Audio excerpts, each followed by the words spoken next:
Well, I'll start off by what we saw. So we took a boat down winding creeks that were surrounded by mangroves, and in some places we saw lush greenery, but in many places we saw dead mangroves. We saw lifeless trunks protruding from the ground, surrounded by black sludge, and a lot of the people that I spoke to there told me that that is in stark contrast to what the area looked like before the major oil spills.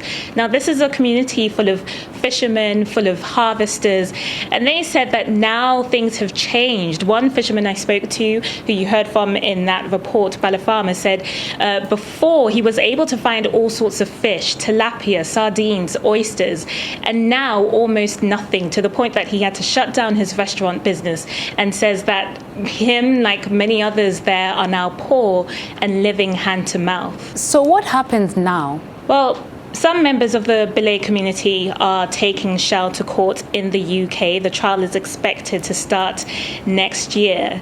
They are saying that Shell knew that its pipelines and infrastructure were causing widespread pollution across their community, and that Shell didn't do enough to prevent it and also didn't do enough to respond to it adequately. Shell, on the other hand, is arguing that a majority of the spills were caused by oil theft and by sabotage caused by criminals literally tapping into their pipelines to siphon oil. And it says that they will defend their case vigorously. Now, we know that part of Nigeria in the Niger Delta has a long history of insecurity, and we know that oil has been a frequent target of theft, including in attacks by militants. Shell has said, with regards to our investigation, that the papers that we analysed are just a few of the many documents that would be considered during this court case.